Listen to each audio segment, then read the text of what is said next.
Okay, I see that it's already 3:30, so we will start. Good morning, good afternoon, and good evening, everyone. I am Joseph Purugannan from Focus on the Global South, based in the Philippines.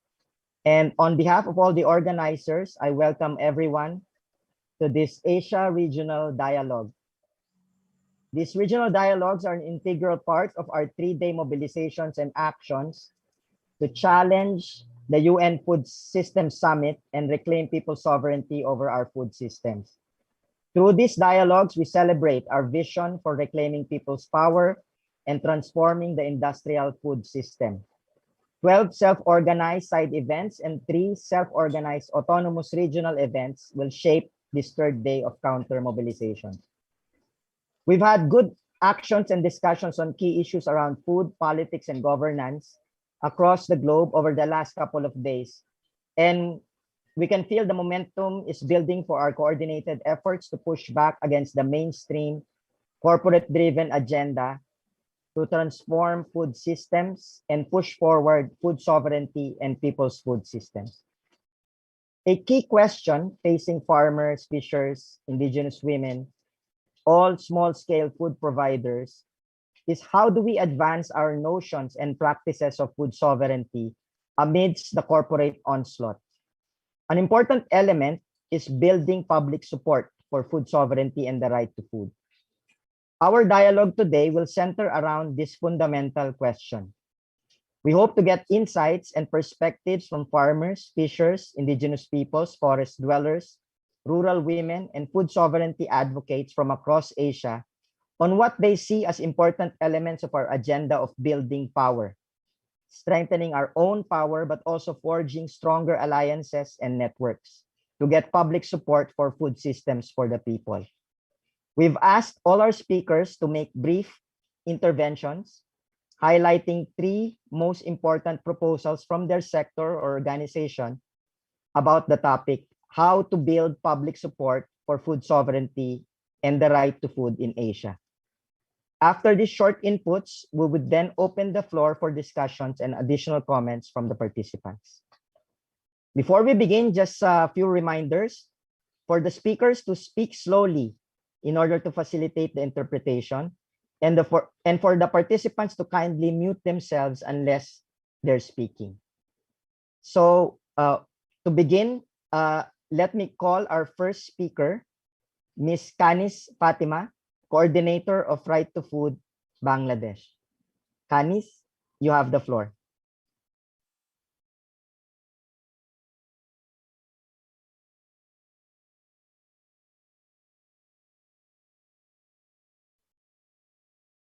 Hi, Kaniz, are you there?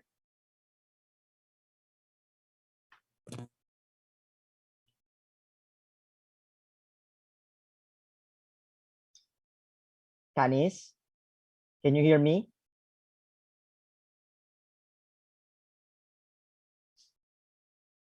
I'm afraid Kaniz is experiencing some trouble. Let me go next to our second speaker, Mr. Zainal Fuat from Serikat Petani, Indonesia, SPI, La Via Campesina, Southeast Asia. Zainal, you have the floor. Yes, thank you very much, Joseph, and good afternoon to you all. And I'm glad to be here to share experience and discuss about our food sovereignty. Yes, the first step is that we know in Indonesia and also in America, Campesina, we concern on food sovereignty and to replace food security as we propose in World Food Summit 1996 in FAO. So with this reference, so we start to campaign to all component of people. So, for example, in Indonesia, our experience is we conducted petition of food sovereignty, and then we get big support from movement. And the one success story is that we are success in producing the law of land provision for sustainable food agriculture. So this is the first law in Indonesia adopted food sovereignty. So and then in several law after that. So this is our story in pushing food sovereignty in our government. Of course, that means that we need support from other components. So why in Campesina we have a slogan building the movement to change the world. And then so we have many activities at regional. So that, for example, in 2018, yeah, we together action for the fight World Bank and the IMF, and then also some activities. So I also share about the how a member Campesina in Japan, in Korea, to have the platform for UN drop is part of our struggle for food sovereignty. I think this for us, and then we can continue in discussion. Thank you. Thanks so much, Zainal. Very concise inputs. Let's stay within Indonesia, and let me call Mr. Anwar Sastro Maruf from the Confederasi Pergerakan Rakyat Indonesia, or the Confederation of Indonesian People's Movement. Hello, Sastro. Hello, Joseph. How are you? I'm okay. You have the floor. Okay. It's time for me? Okay. Thank you. I will share our proposal about how to build public support for the food sovereignty and the right to food in Asia. I have one article. This is the short article. The title is Solidarity Economy Cross-Border People to People. Thank you, Joseph, and comrade and friend in here. Food is matter of human survival, not a matter of profit. Thus, the working principle of food corporation is in contradiction to the basic principle of food production. Food production should be in the form of agri-cooperative or cause with the agroecological principle. We have learned from many cases of hunger, malnutrition, inequality, and greed in food issue that all form of effort to monopolize or dominate, exploit, and other profiteering action must be stopped. And to our deep regret, this effort, including the upcoming UNFSS. For food sovereignty is a political economic issue. In order for the working people, especially producer, to be sovereign, they must be economically empowered and in possession of the real political power. In order to be economical empowered, especially in the face of the tremendous production power controlled by corporation, the working people must be built through solidarity. Solidarity not only on the paper and press release, but solidarity in practice. Solidarity not only between food producer, but also between producer and consumer. In our opinion, the solidarity of the working people in the economic field find its form, collective economic effort, namely cooperative. In order to have a political power that can match corporate lobbying, bribery, or collusion with the state, the working people must be build national political organization that focus on developing alternative policies, propose various alternative regulatory, draft from local regulation to law, and push for the ratification, alternative policies and the regulation through need national action and down to base level. This alternative policy, of course, must also include the true agrarian reform which will truly support to the food sovereignty of the working people. Lastly, we can done in the practice. Our proposal, the first is in the economic field, we can use the principle of the 4 economic pillars: building awareness, building governance, developing. For the first is the production base, the second is distribution base, the third is consumption base, and 4, developing cooperative as collective economy effort that will be the 3 base of the economic activity. We must also educate the mass of working people, both as producer and consumer of food and product, about the food policy. We should include working people research in the participatory research and on the condition of food production and consumption. We also need to strengthen the family farming model, reform into the family in solidarity, where food producing families are no longer separate or independent from each other, but instead become a collective force building solidarity through cooperative. The second, we should build the working people cooperative alliance to unite the production power of all the people, connect producer directly with consumer, cover each other's shortcoming, especially in the issue of raw material supply chain and distribution network. The working people cooperative alliance must also build on digital marketplace so that producer and consumer can meet face to face without going through middlemen and loan shark, while at the same time overcoming the impact of the pandemic so that trading activities do not cause frauding. So we should build funding and banking network by and for the working people themselves, reworking the existing saving and loan cooperative model into people banking.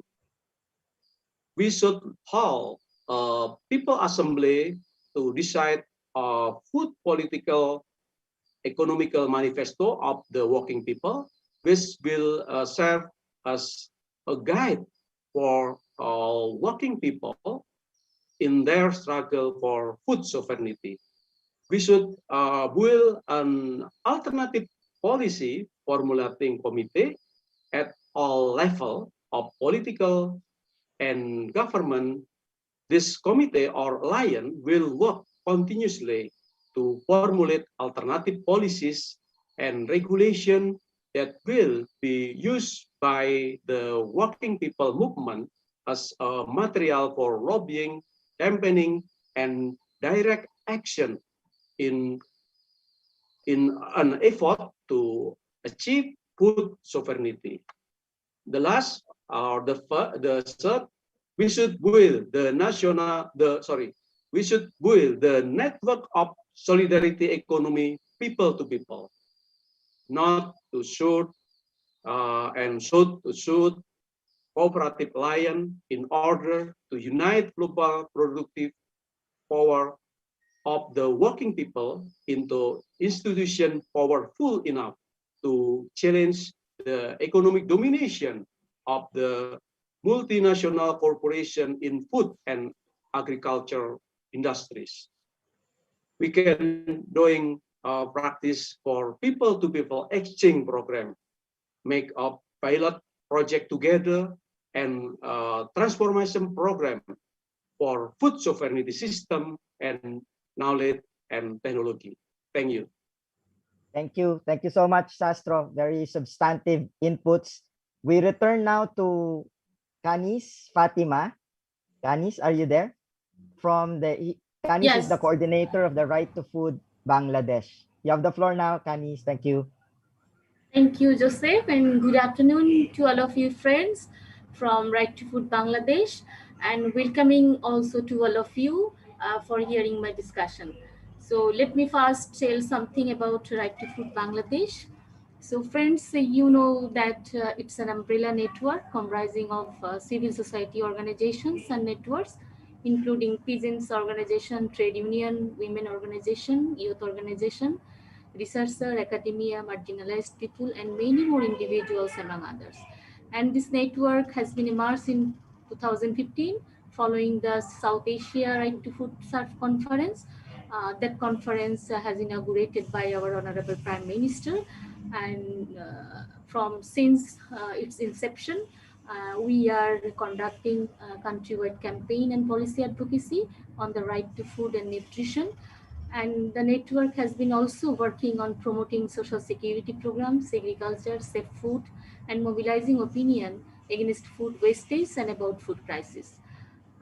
The goal of this network is ensuring the right to food and nutrition for citizens of Bangladesh, especially for the poor, marginalized women and children. And if you would like to know the way of public support towards right to food and food sovereignty, I think obviously let us first know the exact scenario on it. And that is why before going to my key proposal, I just share something about these key issues.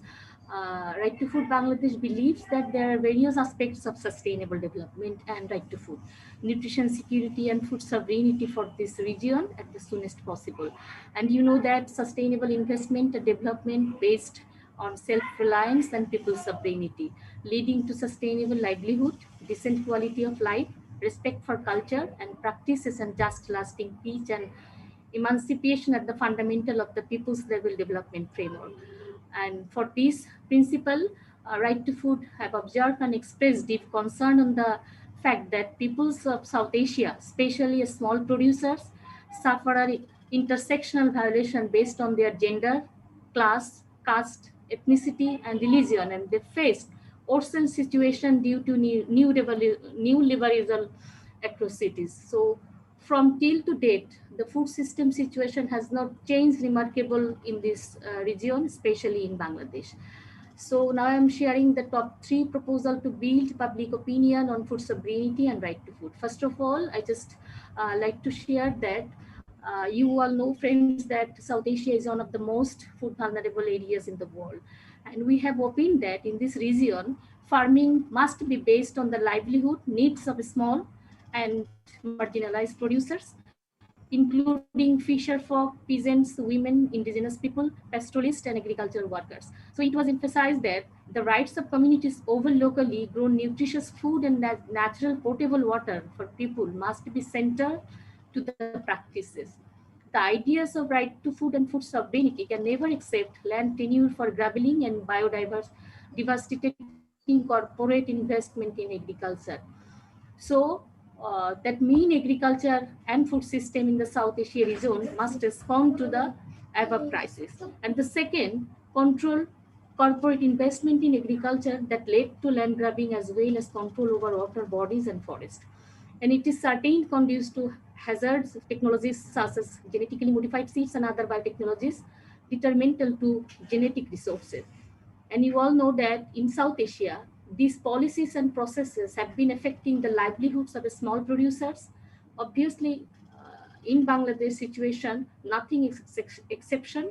So poisoning land and other natural resources and ultimately pushing communities towards debt, misery, which consequently lends to displacement or forced migration and suicides of this helpless. And finally, let me share the country-specific concern and action. In Bangladesh, I just already have said that nothing is exception, and the agriculture sector has been here playing the most significant role for alleviating hunger and poverty. Although food production has continued to increase since its independence from 1971, Bangladesh faces some complex challenges like population growth is a challenge to ensure food and nutrition for all. Climate change, obviously it has negative impacts on food production. Gender inequality, a major challenge is to ensure food and nutrition security for all. Declining lands is also a great challenge for us. Due to industrialization, urbanization, and population growth, cultivable land is declining. And finally, we are concerned about our urbanization. Due to urbanization, consumers are depends on markets. So the food system must be shaped to ensure safe and nutritious food. So this all the challenges has become a great threat to us, and you know that COVID-19 pandemic has also engulfed economic and social lives in every possible space of our country. And the study just conducted by Right to Food has shown that during the first wave of pandemic, 98.6% of the people are severely affected due to the prolonged 2-month-long shutdown of economic activities, and they have faced a decline in their income, loss of job, the closing of shops and business activities, and even a complete halt of income. So along with this, due to the significant rise in urban poverty and rising number of slums inhabited, cities will also require more anti-poverty scheme, specifically targeting the newly created by pandemic. So it's all these are great challenges to ensure food and nutrition security for our more than 160 million people. So in considering all above the situation and the learning of Right to Food based on its active engagement with the people, the CSOs and the policy actors, and most importantly, the experience from the ground reality so far reveals that in Bangladesh, there is remarkable success in food availability and access to food, but ensuring affordable, safe and nutritious food for all, especially for the poor, marginalized, women and children, are still a big challenge. And for that, long way to walk for overcoming many more vulnerabilities, shocks and stress, and many others that is also specific in the local context. So let me conclude my discussion to share some way forward. First of all, Right to Food Bangladesh believes on the basis of its experience and expertise over the years, we are thinking that research study to know the exact future of food security situation of any other countries, to set up innovative solution regarding ensuring food and nutrition, mobilization for critical mass, emphasis youth inclusion for building public consensus or public support on right to food and food sovereignty issues. Of course, advocacy as a game-changing solution for the promoting of right to food and food sovereignty issues. And we are always believes that the partnership and collaboration with all stakeholders regarding access to food and nutrition is an affordable manner, as well as food sovereignty issue is must. Lobby for inclusion and more governmental investment for attaining the SDGs, especially 1 and 2. And finally, the COVID-19 has learned many of lessons to us. One of that developed ICT-based marketing information system to deal the situation like COVID-19 created situation. So that's all from Right to Food Bangladesh, and thank you all to hear me. And Right to Food Bangladesh from Bangladesh expressed its solidarity again. All the activities that has been conducted by many other stakeholders across the world, which is undertaken by CSM. So thank you, friends.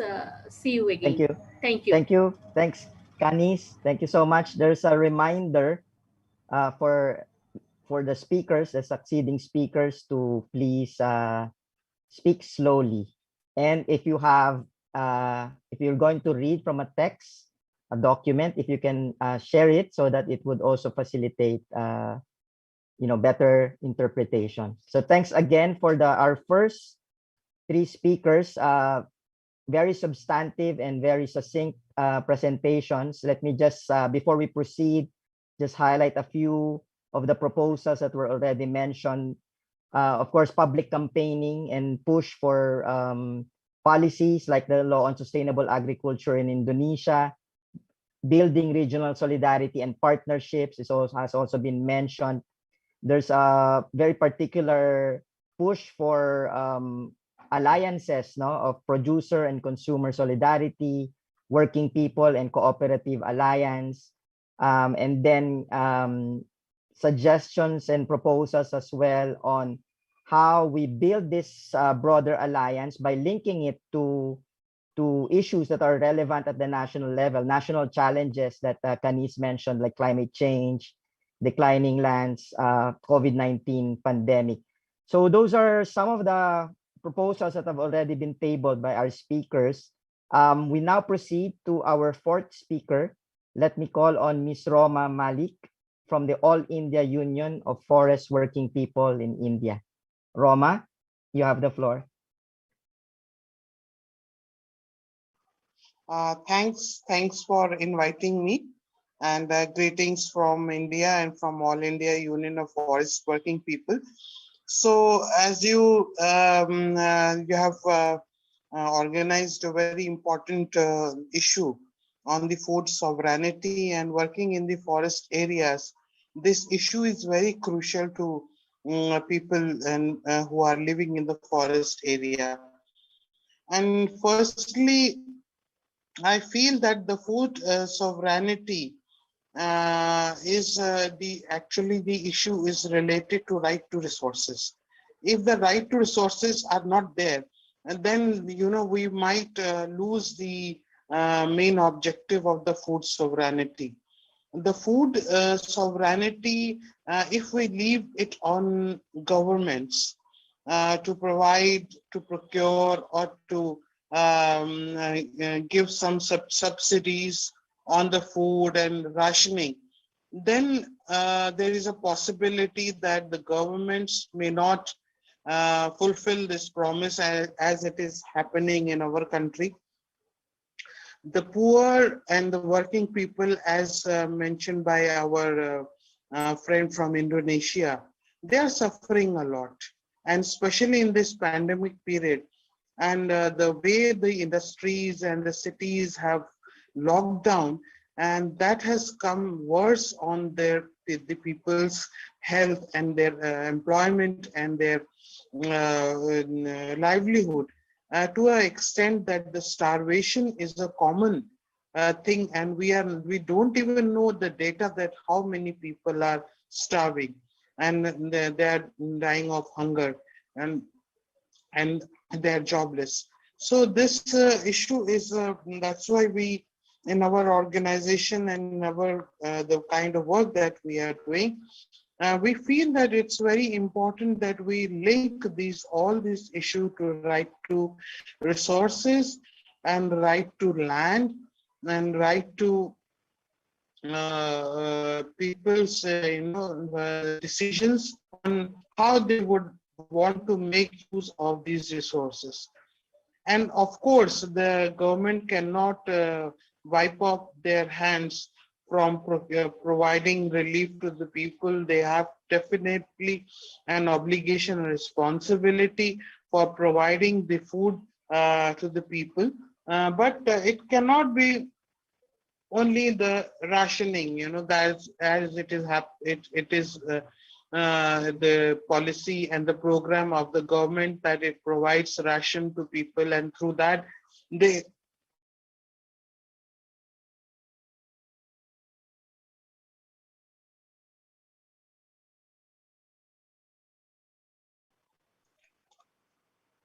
there was Roma? some connection.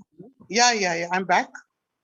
Yes, Can you yes, hear we can me? hear you. Yes, please go Sorry, ahead. the connection. I lost the connection. I don't know how it happened. Continue, please. Yeah. What we have sensed that working in the forest area, we have learned from the women, especially the tribal and the forest working women, that until unless they say that we have right over land, we cannot ensure the food sovereignty. And the right to land will ensure our dignity, our social, what do you say, social equity, and the availability of food always. And then, the government schemes of providing us some relief will definitely help us. But in absence of the right to resources, right to forest land, right to agricultural land, so they have merely been reduced to begging and beggars and beneficiaries. So this is the word the government uses for the citizens of the country, that is a beneficiary. And we really oppose this word beneficiary because it really keeps away the citizens of their country from right to food and right to resources. So in our constitution also, the right to resource is not a fundamental right. The right to food is not a fundamental right. And this is very, very kind of a serious matter, that how come a government in which a country which has more than 400 million of people, the working people, and who are dependent on the agriculture for their livelihood, have no right to food, and it is not a fundamental right in our constitution. And government can easily wash off their hands, from providing relief to people and providing their food. So my fundamental presentation is that until and unless we link the right to resource with the right to food with the right to resource, and we are not going to lead anywhere. And it has to be adopted, and we have to fight for it. And it's a working class struggle. The organizations have to be built up around these issues.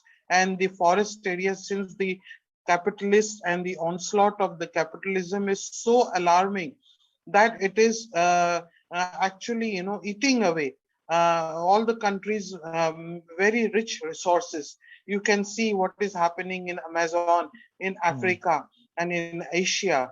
And it is a very, very important issue of the larger climate change question. And that is what we say, that there should be a equal climate justice question should be very much linked with the social justice question. It is not the issue that it is only concerning with the big capitalist country. The socialist countries, the small countries, have a larger stake in that, because larger population, the poor population, depends on these resources for their livelihood. So it is very important to save these resources, livelihood, and from the plundering of the large capitalist countries and the capitalist programs and their big crony capitalist organizations. So it is very important that the organizations, the people's organization, should be built up. Otherwise, this will not really go deeper into it. The governments are washing off their hands by providing the right to food and right to what do you say, to the people. So the right to resource is the main thing which I want to pin down in this session, so that it is the issue that needs to be carried out in across the globe, and which is the need of the hour. And we have to fight back the capitalism very, very strongly, and then only we can save our resources, the forest, the agriculture, and the water resources, and that can provide food to all of us and to the future generations. Thank you. Thanks for inviting me. Thank you. Thank you so much, Roma. Yeah. From forest, let's now go to fisheries. Our next speaker is Mr. Herman Kumara, National Convener of the National Fisheries Solidarity Organization. Herman, you have the floor, please. Okay, thank you. Thank you, friends. Yes, my name is Herman Kumara, and I'm from Sri Lanka, and from organization called National Fisheries Solidarity Movement, and attached to World Forum of Fisher Peoples as well. So maybe you all know the situation in the world that small-scale fishers are representing majority from the fishing communities, and in Asia it is 85% world small-scale fisher population is representing. So this is one of the very important aspect because they are providing nutritious food for the poor local communities in our countries. So that is very important aspect. So the United Nations, the Food and Agriculture Organizations, they provided some guidelines, some guidance to develop national policies to ensure the rights of the small-scale fishers. So that is the guideline of small-scale fisheries in the context of poverty eradication and food security.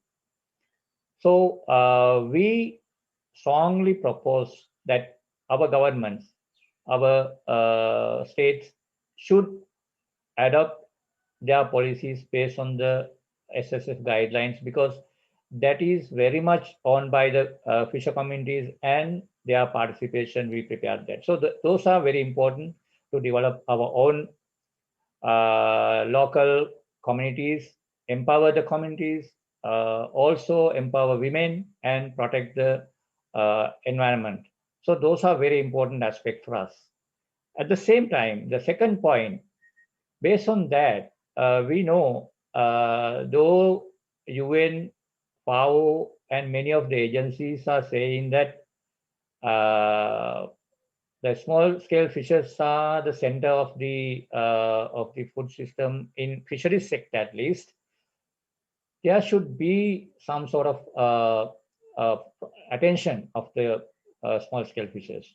But at the present development regime, the main focus is to develop blue economy, the blue growth, which is highly focused the industrialization, more destruction, tourism, aquaculture, sea transportation, seabed mining, and very big infrastructure development activities.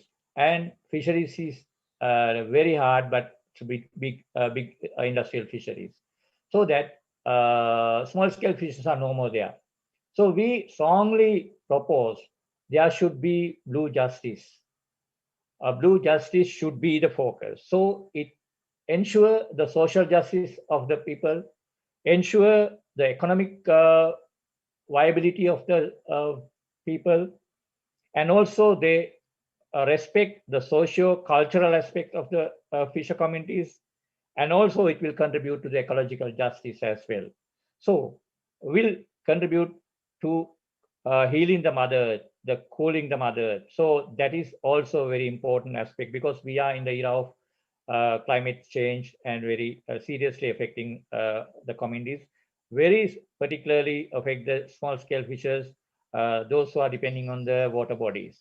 So we are highly promote the blue justice in the era of blue economy. So a very radical paradigm shift to blue justice, to from blue economy to blue justice. So that is my second proposal.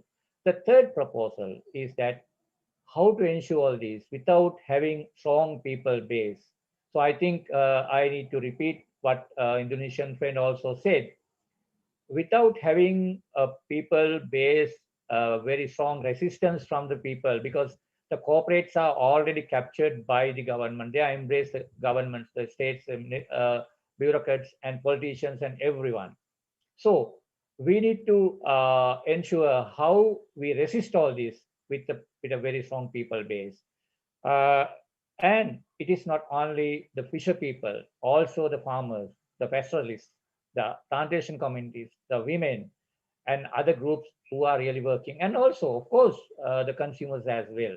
So we need to resist based on building wider possible alliances among food producers and the consumers, and regenerate this earth. At the same time, we need to rebuild this society as a very strong, vibrant society to everyone to have a decent life. And for that, we all need to work together to revolt. So that's my submission today. Thank you. Thank you. Thank you so much, Herman. Very sharp but succinct proposals from the fisheries movement in Sri Lanka. We now go to the Philippines, and let me call on Dit Pellegrina. Dit is the senior campaign strategist of Greenpeace Southeast Asia. Dit, you have the floor. Thanks, and good afternoon. So maybe first I'll share some of the reflections from the learning sessions that we had in the Philippines, because we had learning sessions around the FSS last week. So there, and coming straight out from the discussion of Herman and fisheries, actually it was very glaring for us. So the first session was actually with more with fisher folks, and the second session was more on looking at the politics and governance of the Food System Summit. And it was glaring there. When we analyzed the summit, there's actually absence of fisher folks in the structure, in the dialogues, and of course in the outcomes. And what really struck me and struck us was the question of one of the leaders there. Like, he asked, why are there no champions from fisher folks? So it begs the question of like, whose food systems really are they transforming in the FSS, and whose food system actually counts? Then the second day, we also looked more into the narrative that's being presented by the organizers, that it's broken, it needs to be transformed. But the story is really around propping up and expanding the industrial food chain at the expense of other food systems. So philanthropists and corporations are being shown as heroes with game-changing solutions to end hunger and malnutrition. So we dug deeper into the FSS, like that it's not really a UN summit. It will not create policies or global agreements. It will provide some sort of pathways maybe for governments to prioritize, promote, and finance in the future. And there's no intention to change the economic systems, which is at the root of our current multiple crises. And if we look at the different action tracks, it's actually not reflective of a systems approach, which usually focuses on actors and their relationships and how you will actually change those relationships if we really want a real game-changing solution. So that's how the systems approach is actually used, but it's not how it was used in the FSS, in that summit, gleaning from the action tracks. So, and then we concluded that what we really want is a genuine summit that challenges, of course, the industrial food systems, and that provides for true and meaningful participation of peasants, agricultural workers, pastoralists, fisher folks, indigenous peoples, urban gardeners, youth, and women. So coming from these discussions, I'll offer 3 propositions, and this is from the perspective of Greenpeace, which is an environmental campaigning organization. So the first one, and especially maybe we offer our reflection or our proposal in the light of like where the experiences that we have in talking to the public and to different audiences. So the first one is to spotlight on the actors and their story. We need to tap the power of storytelling across Asia, especially if we want to build Asia and Asia-wide coalitions. Crisis moments in our experiences are really good opportunities to tell the story, especially of community response to the current health, climate, and economic emergency that's happening. So for instance, here in the Philippines, during the lockdown, one move or one story which was really quite or tagged people was when there was a call for direct procurement from farmers and fisher folks, so that the relief packages actually contained not industrial food but food from farmers and fisher folk, and that was supported by local governments, and it was quite positive. So there were some small victory in that sense, but it was using that particular crisis moment to tell the story of the impacts of the COVID locked down to farmers and fisher folks, and how people could actually support them and have a win-win situation by having their produce in the relief that's being given to communities. And really to focus the story on people. In Greenpeace, actually, most of our highest engagements on social media pertains to photos and stories of farmers and fisher folks. So I guess what I'm saying here is really do not underestimate the power of storytelling and the power of images and people. And from our experiences also, like we need to have a very clear ask, and like what do you want the public really to do as their first step in order for them to join us in our fight for food sovereignty and also our right to food. And sometimes we need to tap micro influencers or key influencers in this work. The second proposition is really to continue to erode the social license of the industrial food chain and also break the government and corporate collusion, especially in Asia. So some of the experiences here pertains to exposés on the injustices situations, including environmental destructions brought about by the industrial food chain. So here, we really need to have very strong chain of custody, investigative research, partnerships with investigative journalists. For instance, our experiences on the Slavery at Sea report that we had, which pinned down Thai Union and really forced Thai Union to change some of its practices. The exposés that were done related to the deforestation and the conversion to oil palm of the forests in Indonesia and the relationship to industrial food was really powerful stories, which eroded the social license of the corporations, and also in a way, tried to break the collusion between the government and the corporations. So we really need to work beyond the national boundaries, because the corporations, especially in our countries, are so powerful. And I know you've must have faced or realized its power. Like they could really crack down on the organization, really censor some of your reports, or going to the media would be very difficult. So we really need regional and global support to pressure corporations and break those collusions. The third proposition pertains to shifting the public mindset. Now that's really a big task for all of us. And mindset shift actually takes different forms. So the first form could be in the narratives. Usually, and this is reflective also of what we do with that's why we have this counter summit. We're actually reframing the debate and framing our narratives very clearly. And even within our ranks, we should be quite conscious not to fall into the traps of the dominant narratives and the dominant players or the mainstream. And rather, we use this term like it's a jujitsu move. So you use their energy or their force against them. Very similar to what we're doing now in our critical stance on the Food System Summit.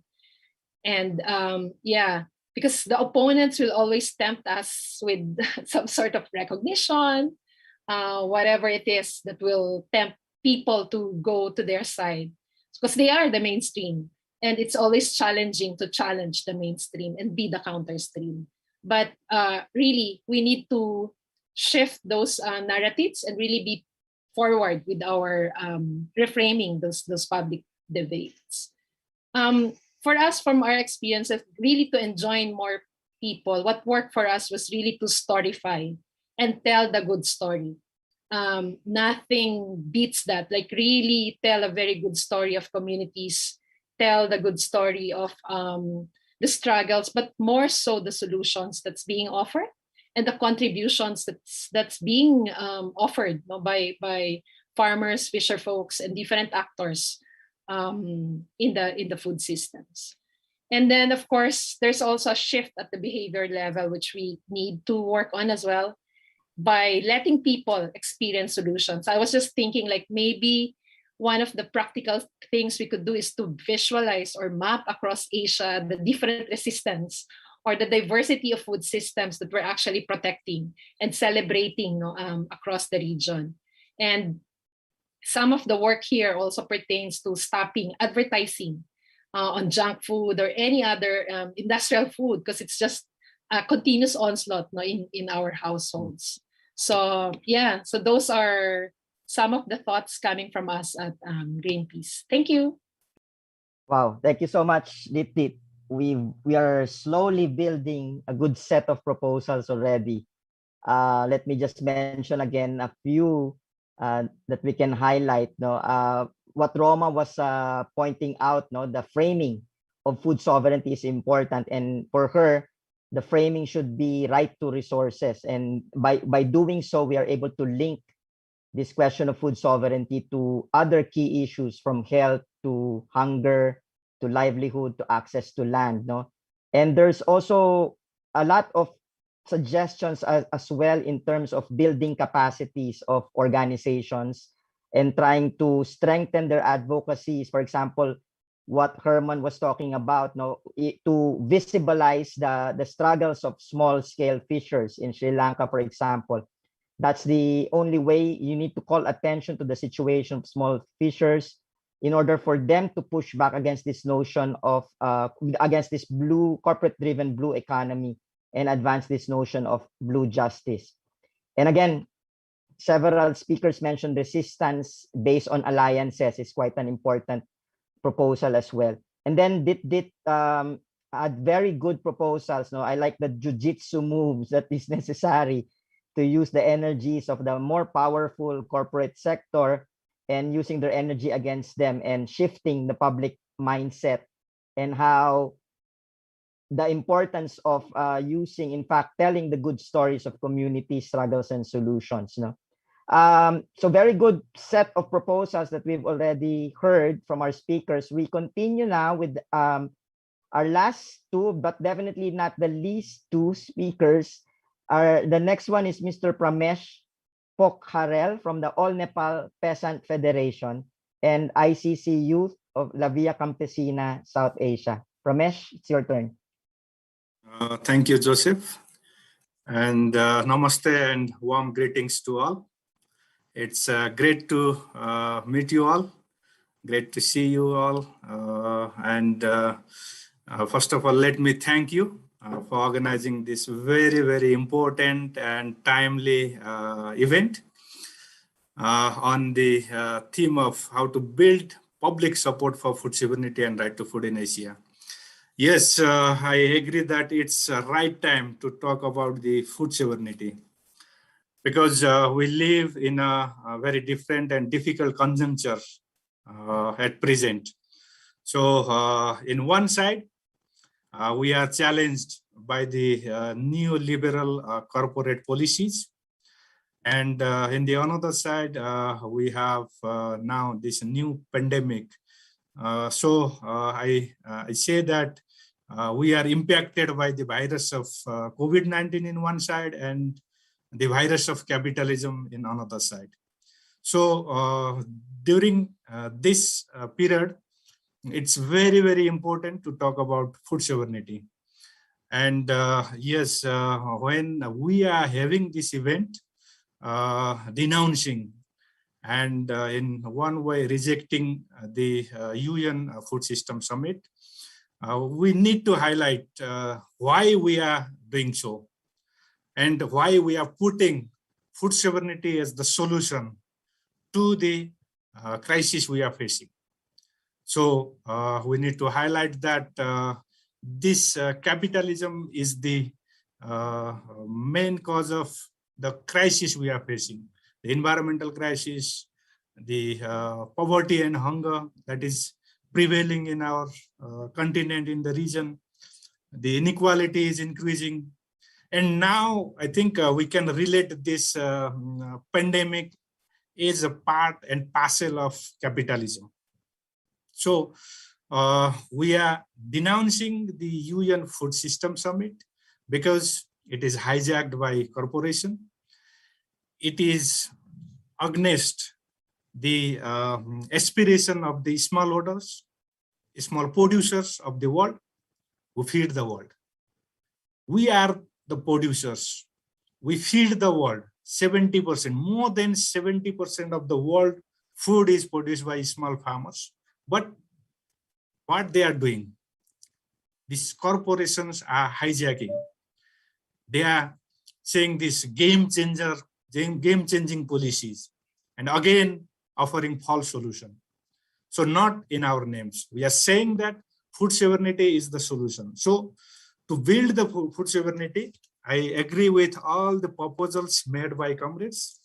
Yeah, it's great to listen to comrades from diverse sector, from different countries. Yes, I also agree that coming from the mass organization, membership-based mass organization or peasants organization, I believe that organization is very, very important in our struggle. So organizing the people, organizing the working class, organizing the peasant is very important. And it's also important to make them aware of our issues of struggle, to have different publicity activities, training sessions, advocacy and campaigning, so that people will be aware of our issues. And I also agree with other comrades that, yes, we need to build the alliance, build the networks of different organizations, movements, having similar perspectives. And as we live in a different situation now, it's very important to use the information and communication materials and the technologies also, because it's very difficult to have the mobilization in the street now. So what we can do is we can use the mass media, we can use the social media, we can produce different information and communication materials and share among each other. That also helps to build the support for the food sovereignty. And one of the experience from Nepal, we also focus on policy intervention. So lobby and policy intervention is very, very important to build the public support. And at the same time, not only the activities, I think we have to also practice food sovereignty. Each one of us, we can practice food sovereignty in our family, in our community, and as a peasant in our farm. We can have the cooperative production. Yes, we can use the local seeds. We can use the local skills, knowledge, the community wisdom. And when we resist the neoliberal policies, we are building food sovereignty. So I think practicing food sovereignty is also important. And when we talk about food sovereignty, many people may not understand it in a way that we define it.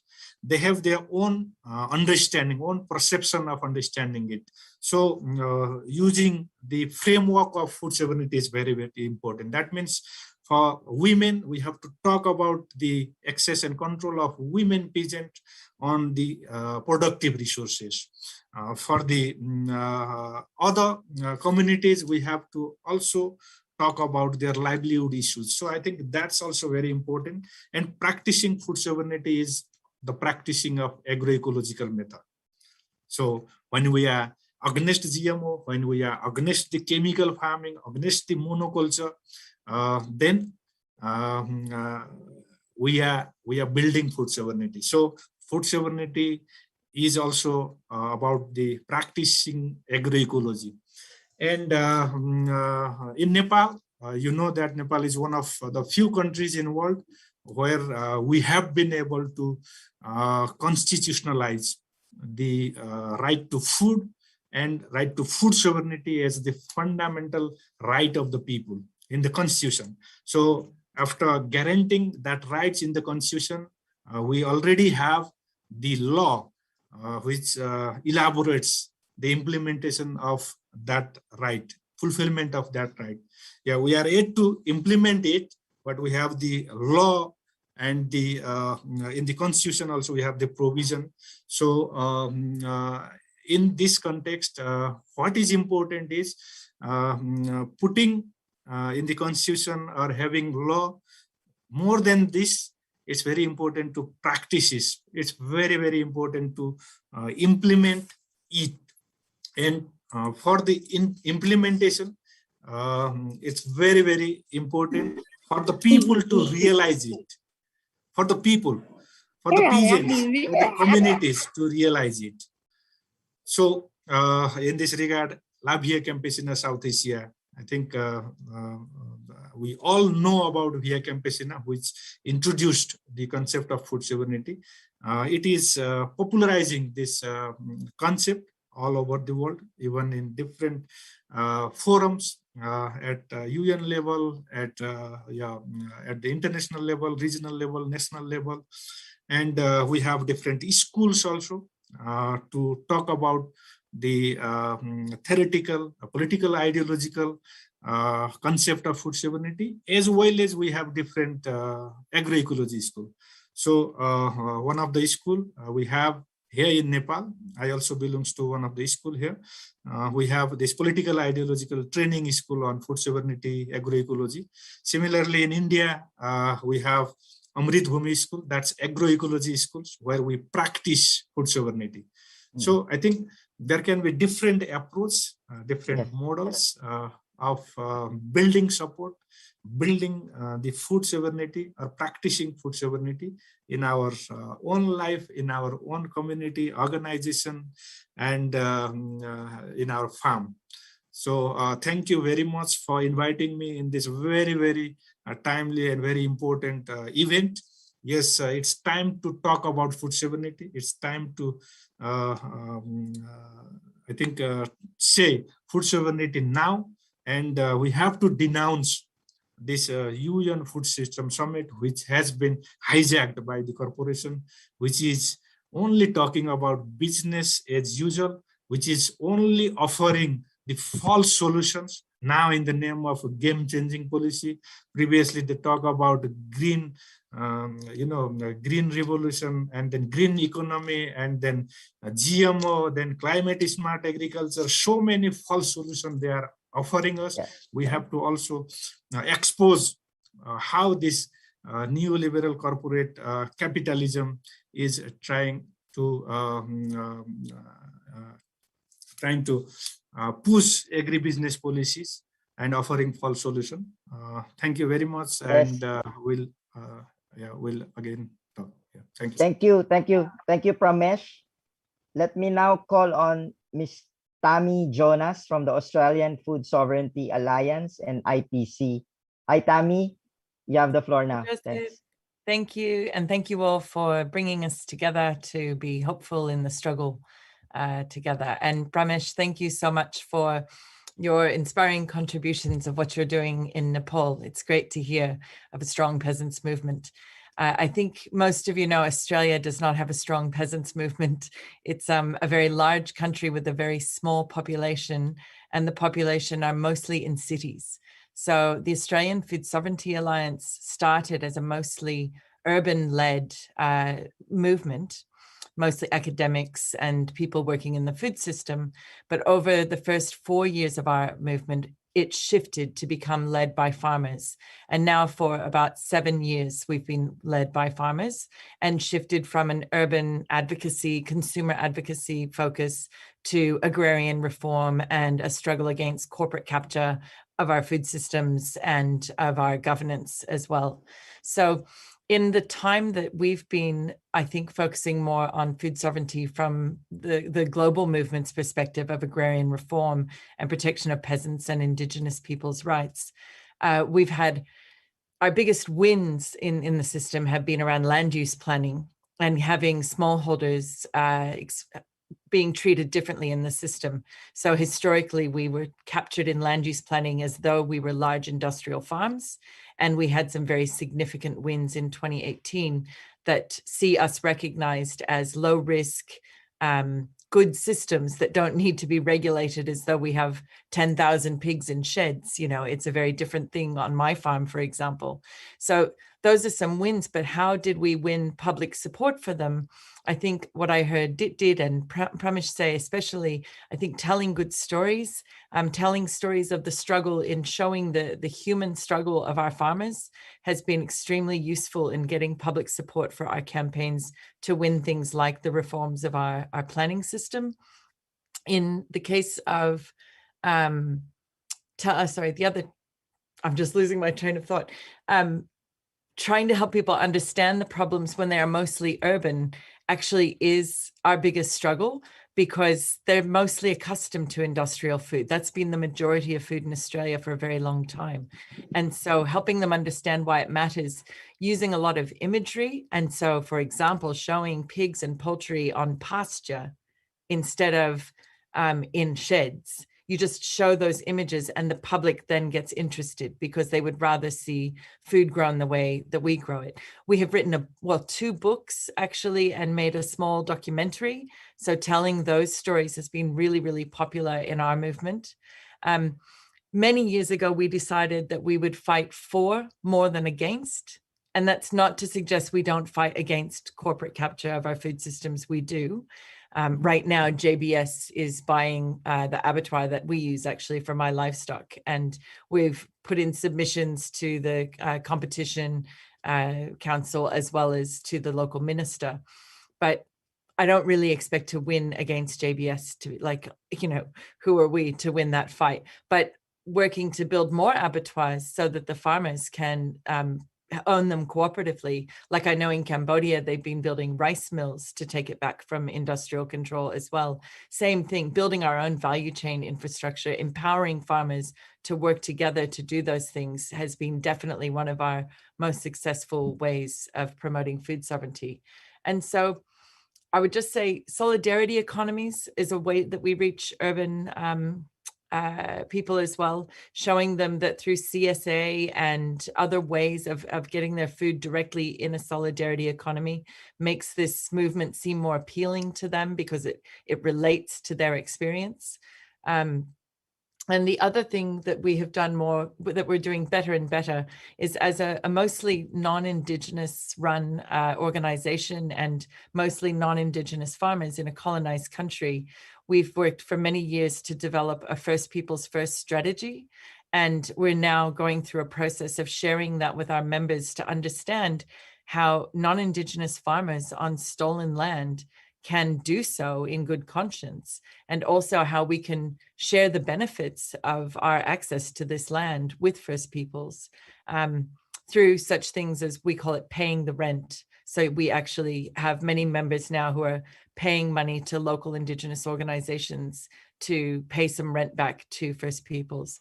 And that is proving very popular with both urban and rural audiences, because I think the question of reconciliation in a colonized country like this has been weighing on the general public for a long time. So seeing our organization working on it positively is bringing more urban people to the movement as well. And I would just finish by saying, like others have said before, agroecology schools are something we've only just begun doing here through AFSA. And that's hugely popular, having horizontal knowledge sharing from farmer to farmer, instead of bringing in expensive consultants and experts to teach them like they do in the capitalist model. We bring the farmers together to share their own solutions, and they're empowered, and then they collectivize locally to work together on their problems with value chain infrastructure. And I think that that is one of the most positive ways we're growing food sovereignty here, is to bring those farmers together to solve their own problems together, and then fight for food sovereignty together as well. Thank you. Wow, thanks so much, Tammi. So that's it. We've heard 8 wonderful speakers, and we've heard a number of very concrete proposals. Before I open the floor, let me just try to raise a few points here. I see discussions around struggles, no? But at various levels. We're talking about struggles in mindset, struggles about building power. We're talking about struggles against policies, and for struggles to push for alternative policies. We're talking about struggles in land, in water, in forest. But we've also heard proposals about building capacities, building solidarities, building movements and alliances, and building power. And also about telling stories and counter narratives and enriching our practice of food sovereignty. So like I said, very rich, very powerful presentations from all our speakers. Now it's the participants' turn to share your comments and ask questions. So I think we have a bit around 20 minutes for an open forum. So you can either raise your hand, the virtual hand here, or put your question in the chat box. Let me try and see if I see all the participants. Are there any questions or comments?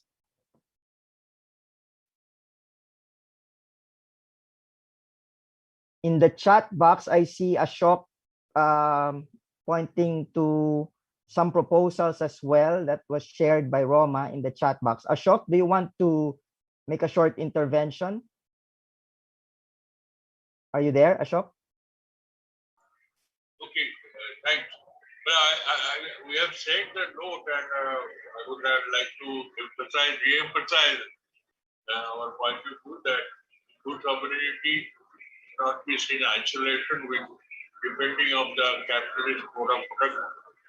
So we have to work to change the mode of production in the 18 countries, where still remnants of many South Asian countries, the colonial legacy still continues in the matter of land relations and aggregate relations. There has to be change, and under the producers, and most of the producers are victims of food shortage, so-called food shortage. It's the question of consumers, it's the producers who are suffering from food security. So they are a major portion, as some comrades have mentioned. So we would always like to link with the right to resources, and aggregate reform is a key issue for the city and in Latin America, the struggle going on. In Asian countries, the aggregate reform movement has gone back, especially with China taking a capitalist mode of line. So this has been affected very badly. The left movement has been in defensive here in Asia. So that kind of movement we have to build up, and we need more thorough interaction, discussions, workshops, and building of mass organization in a new challenge in the neoliberal economy arena is a very, very challenging time. We must discuss more intensively, not possible in a one discussion. This is a presentation, so we have made that right to resource, right to land aggregate reform is the key issue to ensure the food sovereignty of the toiling mass. Thanks. Thanks, Ashok. Reinforcing many of the proposals already mentioned. Let me just highlight as well the note from Roma. It is important to understand that the issue of right to food sovereignty is directly linked with the right to resources, and some of the strategies she mentioned are reclaiming land, forest, water, and minerals, collective production and distribution of food grains through people's institutions like producers, marketing cooperatives, women and youth leadership, and political training of community leadership with traditional wisdom. From Nurul Alam Masood, dear comrades, you can use the frame of people's counter mobilization for your Facebook profile picture. And then who else? Borhan Ahmed said the commodification of food should be stopped. The Universal Declaration of Human Rights articulates everyone has the right to a standard of living adequate for the health and well-being of himself and his family, including food, clothing, housing, and medical care, and necessary social services. The UN should remember this. So those are some of the comments that we got in the chat box. Are there any more questions or additional comments from the floor? We still have maybe 10 minutes to entertain additional inputs.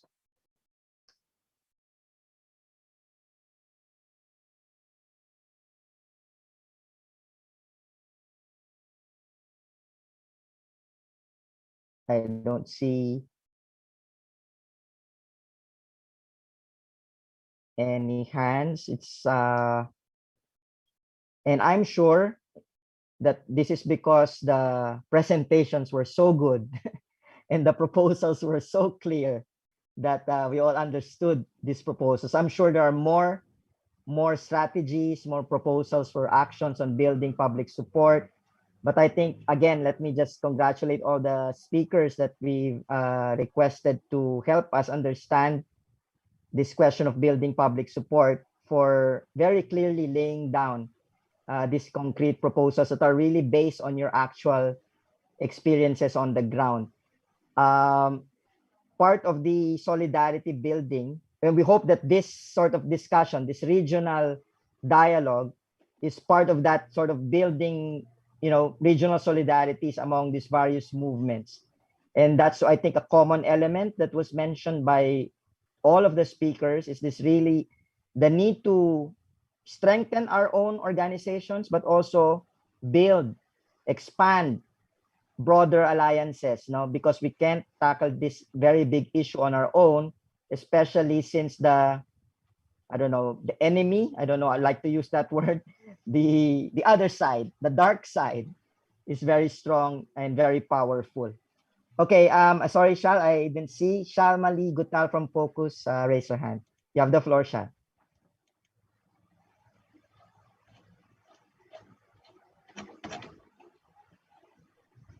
Shal, are you there? Yeah, I was trying to unmute. Can you hear me? Oh, yes, clear. Yeah. I am sorry, I won't turn on my camera because it's not a good connection. I also put in the chat the question, but I was very slow in typing.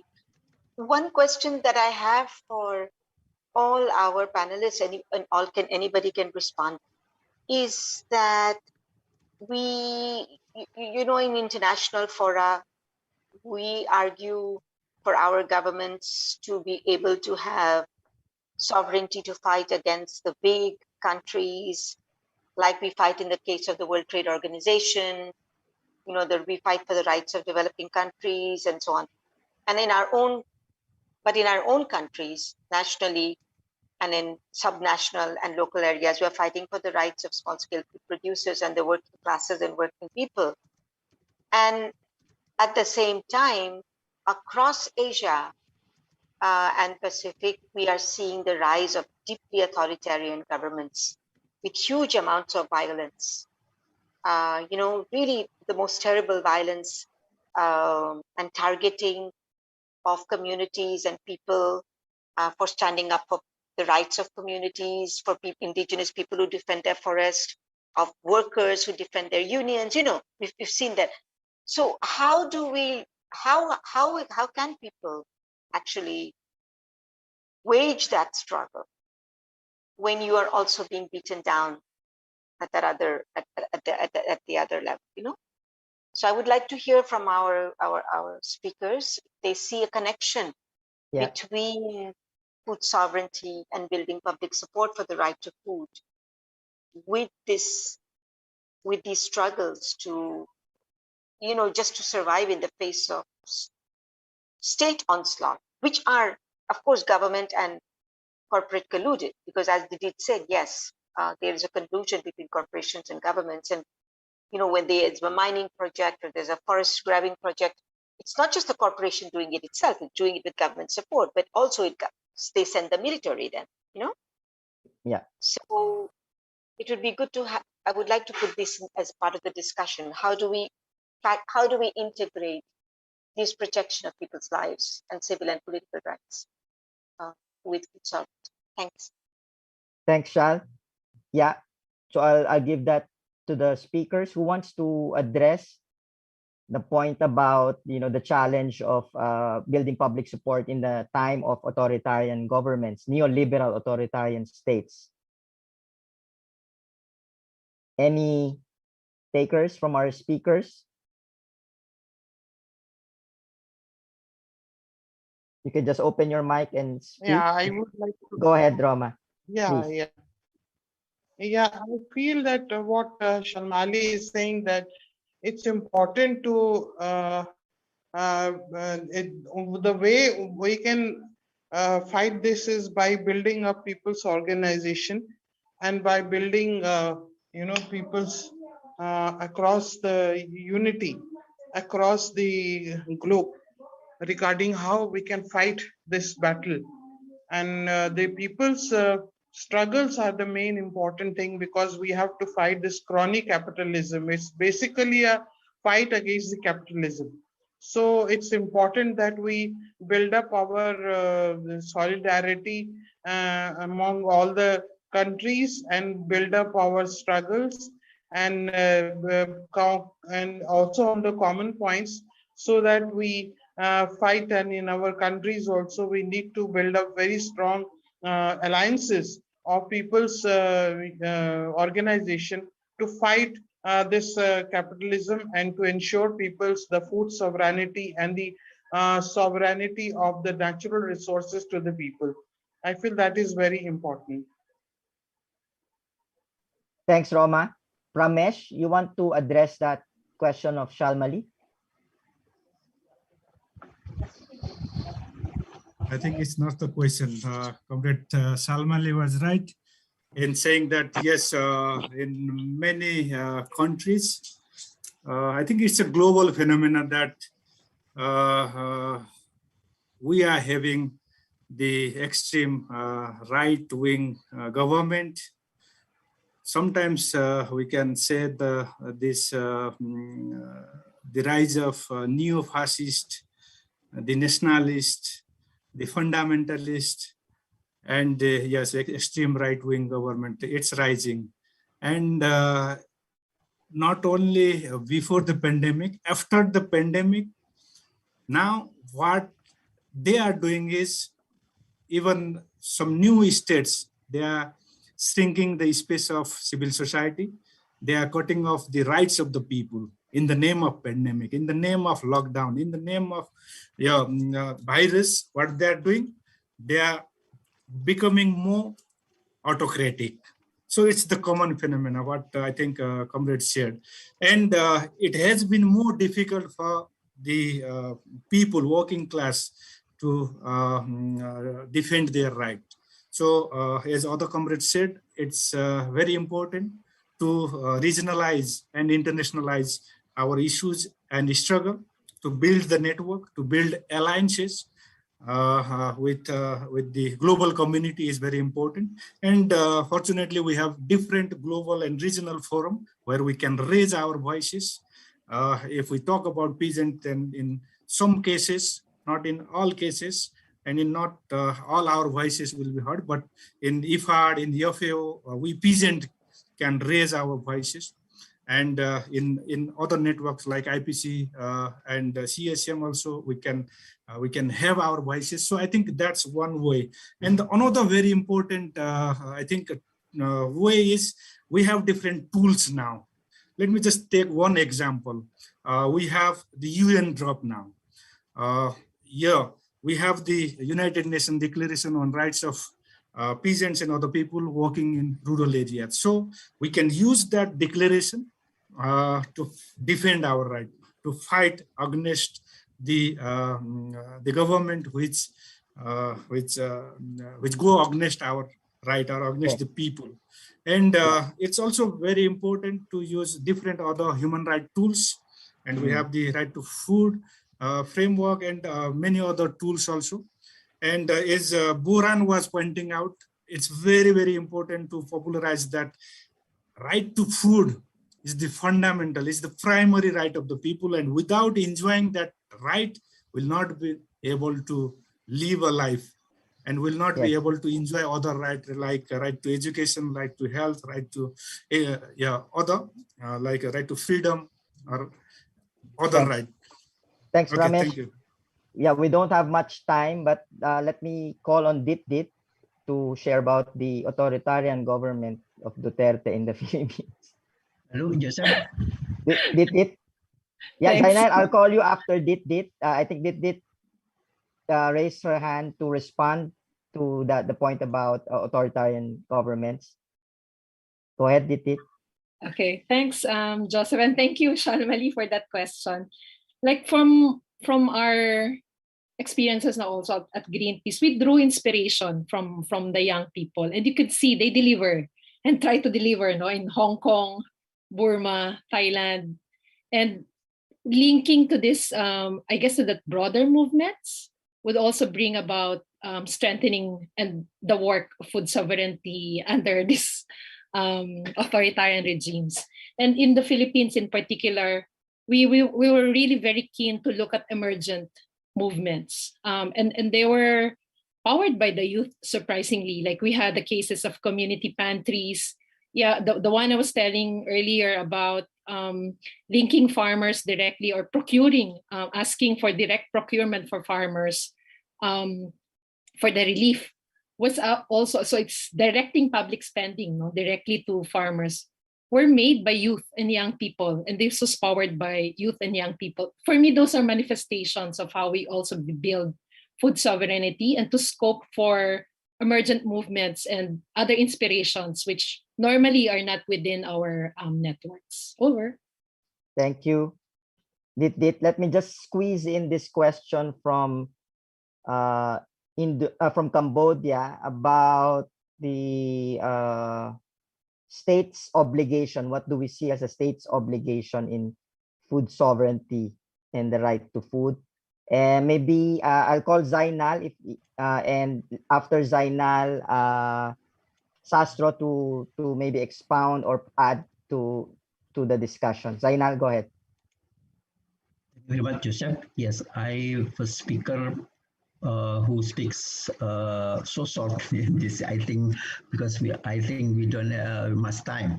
Yes, regarding the question of Somali, we have to remember that social movement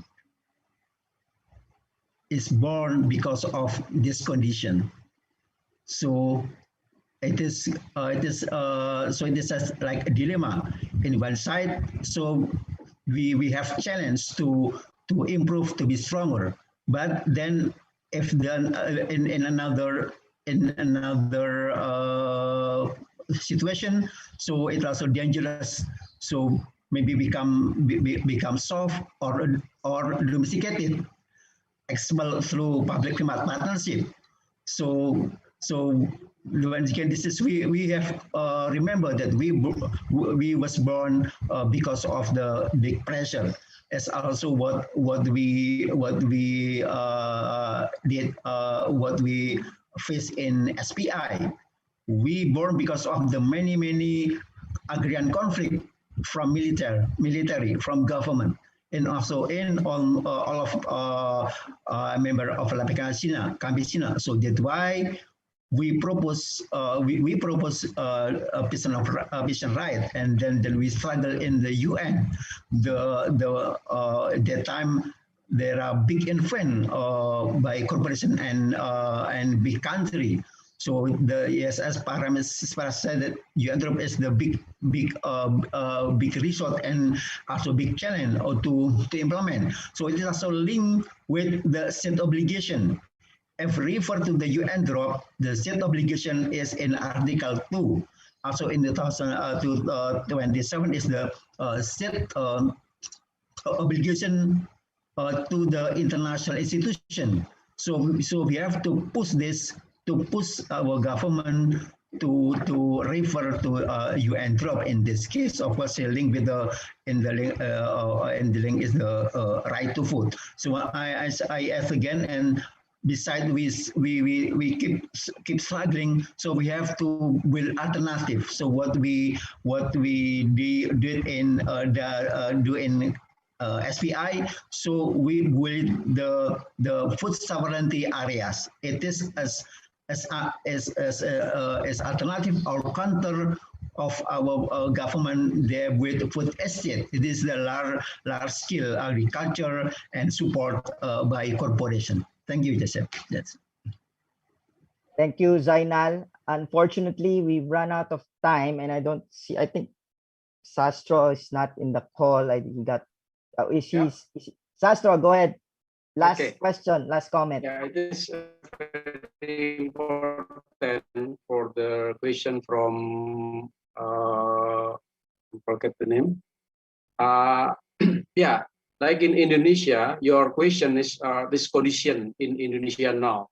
But we now, for the working people movement, we starting how to balancing from the advocacy movement to economic and political movement.